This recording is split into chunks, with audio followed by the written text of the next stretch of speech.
Welcome, जय Hind defence aspirants. आज के इस वीडियो में मैं गुरकीरत कौर आप सभी का स्वागत करती हूँ और आज हम डिस्कस करने वाले हैं detailed 5 days of SSB procedure. जी हाँ, मुझे पता है एसएसबी अपकमिंग है, काफी सारे स्टूडेंट्स फ्रेशर्स हैं, उन्हें नहीं पता सर्विसेज सिलेक्शन बोर्ड के इस इंटरव्यू के बारे में, डूज नहीं पता, डोंट्स नहीं पता, क्या कैरी करना है, क्या डॉक्यूमेंट्स होते हैं और क्या प्रोसीजर होता है। तो आज के इस वीडियो में आपको डिटेल्ड प्रोसीजर बताने वाली हूँ और साथ ही साथ में आपको गाइड करने वाली हूँ how to go about the particular procedure. ठीक है, उससे पहले आइए आपकी एक छोटी सी डाउट क्लियर कर दूं कि एसएसबी इंटरव्यू कौन दे सकता है। तो वो दे सकते हैं जो कि Indian armed forces that is army, navy या एयरफोर्स में ऑफिसर कैडर में भर्ती होना चाहते हैं। अब ये आप कैसे कर सकते हो? या तो आपको कोई रिटन एग्जाम क्वालिफाई करना होगा जिसके बाद आपको एसएसबी इंटरव्यू देना होता है, या फिर कुछ डायरेक्ट एंट्रीज होती हैं जिसके तहत आप एसएसबी में बिना रिटन एग्जाम दिए जा सकते हैं। अब हम बात कर लेते हैं एसएसबी इंटरव्यू कितने दिन का होता है। Generally students SSB interview 5 days का होता है, लेकिन अगर आपने फ्लाइंग ब्रांच को चूज किया है तो ये इंटरव्यूज आपका 6 डेज का हो जाता है। अब आइए बात करते हैं एसएसबी इंटरव्यू के बारे में डिटेल में। तो एसएसबी इंटरव्यू बेसिकली आपका बच्चे 2 स्टेजेस में डिवाइडेड होता है। ठीक है, तो अब मैं बात करूंगी स्टेज वाइज भी और डे वाइज भी। ठीक, तो सबसे पहले क्या होता है बच्चे, जब आप एनडीए का या किसी भी रिटन एग्जाम क्वालिफाई करते हो, सीडीएस, एफकैट, ठीक है, उसका आपको एसएसबी का कॉल अप लेटर मिलता है या फिर कोई भी डायरेक्ट एंट्री हो। ठीक, कॉल अप लेटर जो आपको एसएसबी का मिलता है उसमें आपकी पूरी डिटेल्स मेंशन्ड होती हैं, आपका कौन सा रिपोर्टिंग सेंटर है, कितने बजे रिपोर्ट करना है। ठीक है, रिपोर्टिंग होती है पहले दिन जब आप जाते हो एक सर्विसेज सिलेक्शन बोर्ड के लिए, तो उसको हम डे 0 बोल सकते हैं, क्योंकि अगर आपकी रिपोर्टिंग सुबह सुबह हो रही है, फॉर एग्जांपल 6 बजे, तो आप ये मान लीजिए कि वो जो डे 0 है वो आपका डे 1 होगा, क्योंकि उसी दिन आपका सारा स्क्रीनिंग का टेस्ट हो जाता है। लेकिन अगर आपकी रिपोर्टिंग होती है दोपहर में, तो वो जो डे होता है उसको डे 0 बोल दिया जाता है, क्योंकि उस दिन आपका कोई टेस्ट नहीं होता, बाकी सारी प्रक्रिया होती है। तो भाई पहले जो होता है वो क्या होता है, ये हम बता दें। सबसे पहले आपको रिपोर्टिंग करनी होती है। ये रिपोर्टिंग आप एमसीओ ऑफिस पे करते हैं, जो कि आपके कॉल अप लेटर में मेंशन्ड होता है, रेलवे स्टेशन पे होता है ये एमसीओ ऑफिस, या फिर आप डायरेक्टली कर सकते हो अपने सिलेक्शन सेंटर पे भी। ठीक है, डायरेक्टली करोगे तो आपको स्टेशन से या एयरपोर्ट से अपना खुद का फेयर लगा के वहां जाना पड़ेगा।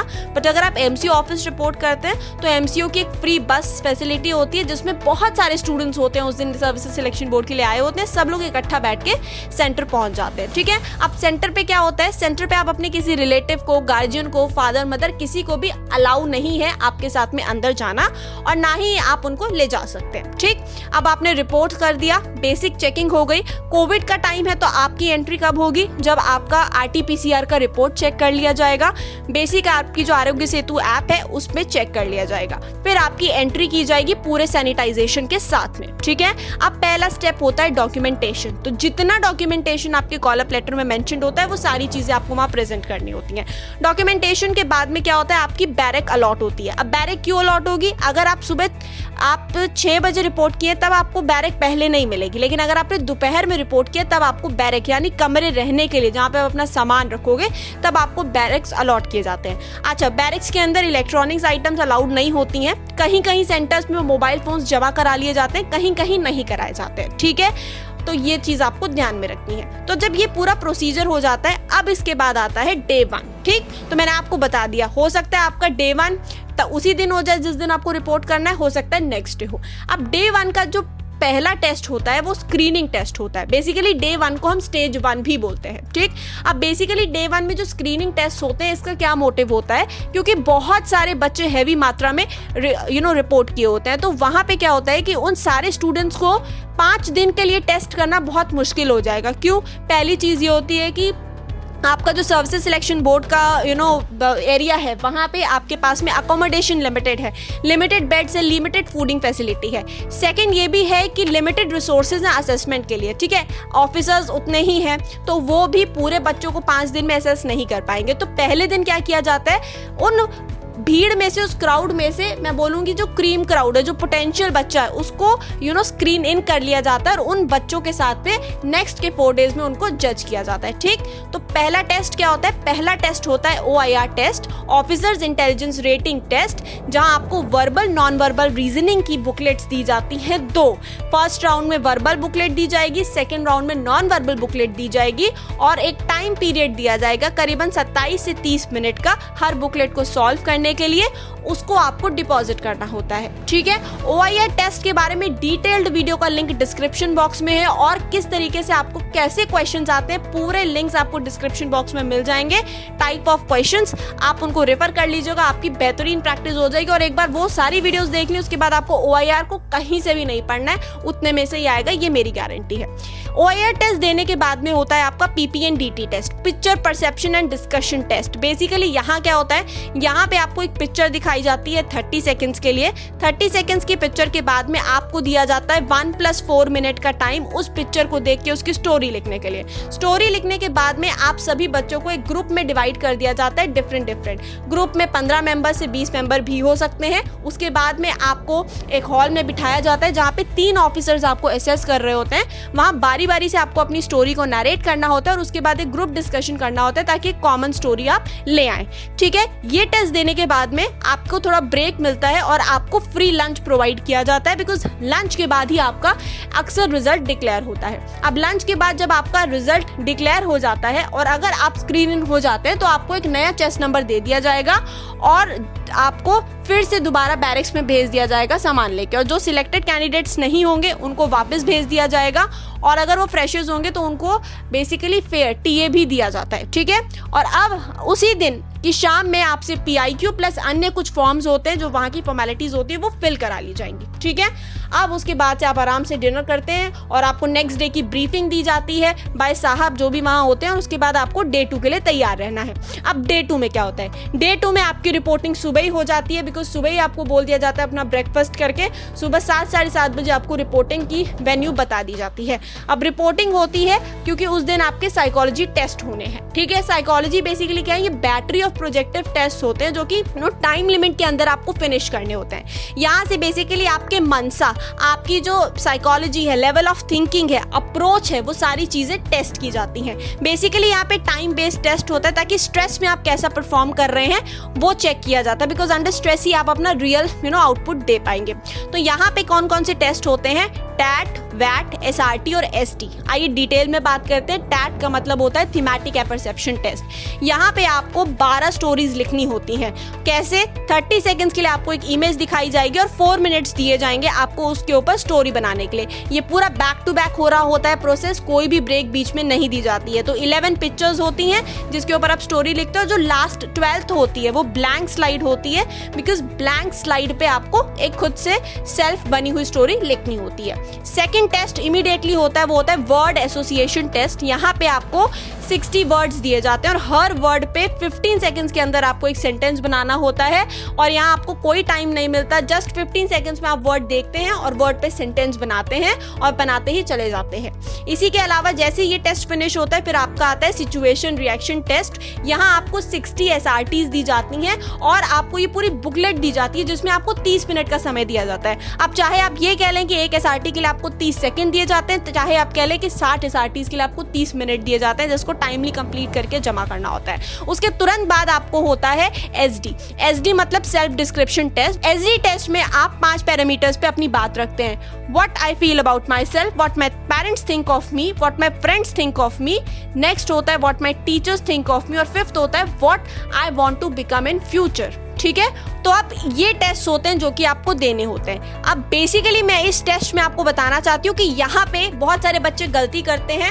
यूट्यूब से कोई वीडियो देख लिया, इंटरनेट पे आर्टिकल पढ़ लिया, सैम्पल स्टोरी की बुक्स परचेज कर ली Amazon, फ्लिपकार्ट से और बस स्टोरी पढ़ी, याद करी और यहाँ पे लिख दिया। तो ये बहुत ही गलत होता है। आपको कभी भी किसी की स्टोरी को कॉपी पेस्ट नहीं करना, किसी के SD SRTs को कॉपी पेस्ट नहीं करना, क्योंकि वो उनके रिस्पॉन्सेज हैं, आपके नहीं। तो ये चीज़ का आपने हमेशा से ही ध्यान रखना है कि अपने रिस्पॉन्सेज वहाँ पे इंडोर्स करेंगे।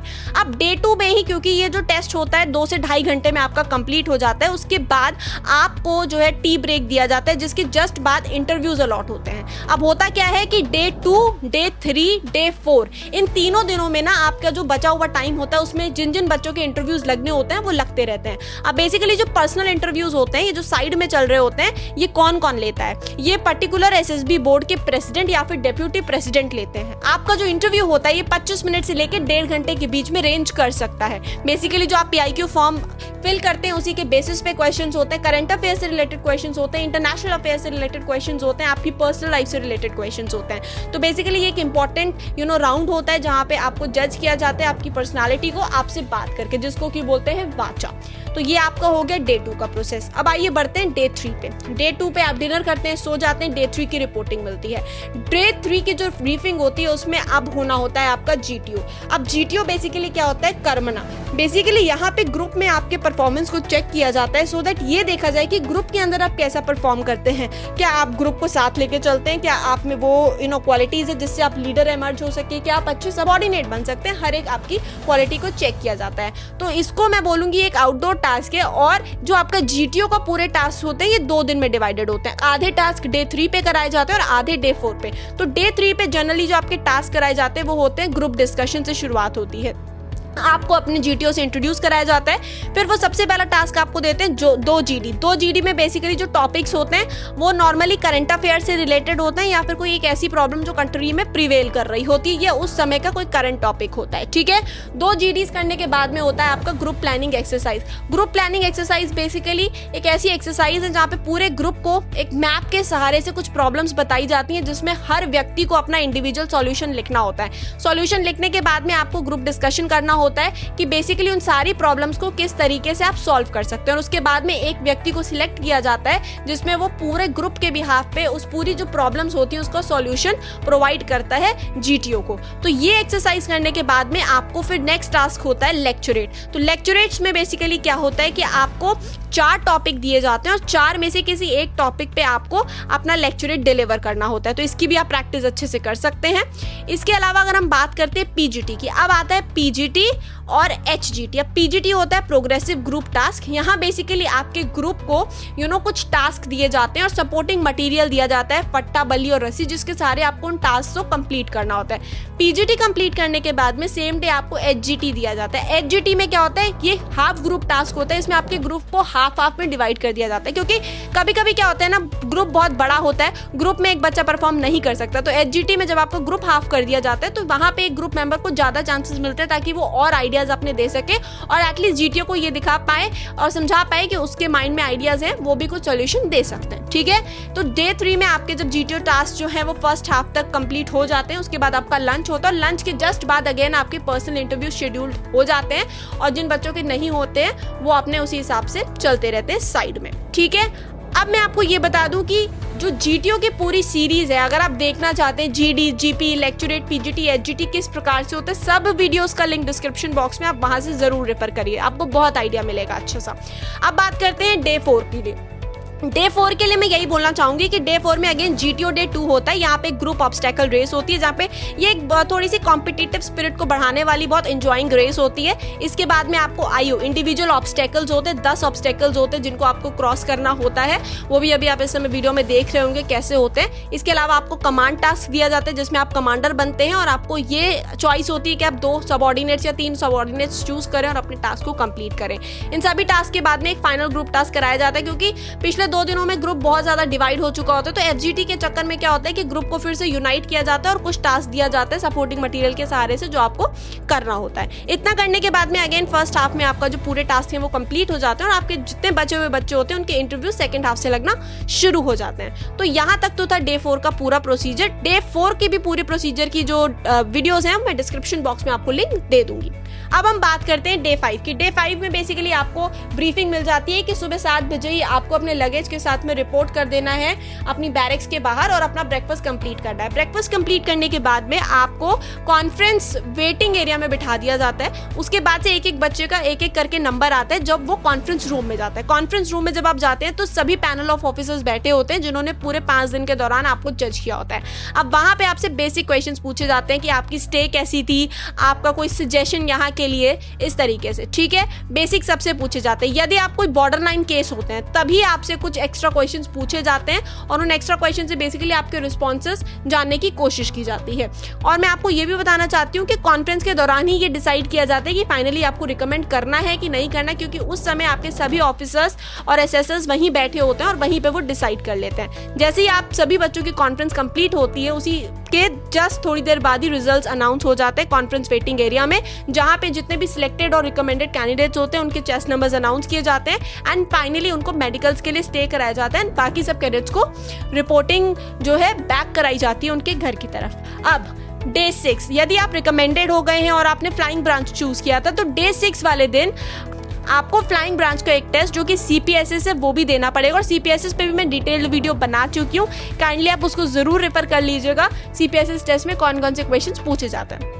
तो इस तरीके से आपका कंप्लीट हो जाता है सभी डेज का प्रोसीजर और उसके बाद आपको फाइनली रिकमेंडेशन के बाद मेडिकल के लिए प्रोसीड करा दिया जाता है। होप स्टूडेंट्स आपको आज की इस वीडियो से पूरा डिटेल्ड एसएसबी प्रोसीजर समझ में आ गया होगा और सभी जितने भी आपके टास्क हैं उनके डिस्क्रिप्शन बॉक्स में आपको लिंक मिल जाएंगे, रेफर कर लीजिएगा, आपको काफी आइडिया मिल जाएगा। With this thank you students, Jai Hind and share your queries in the comment section. और वीडियो अच्छी लगी हो तो शेयर करना मत भूलिएगा। अगर आपने सेंचुरियन डिफेंस एकेडमी के YouTube चैनल को सब्सक्राइब नहीं किया है तो अभी सब्सक्राइब करें और बेल आइकन दबाएं ताकि लेटेस्ट नोटिफिकेशंस आपके पास सबसे पहले पहुंचे।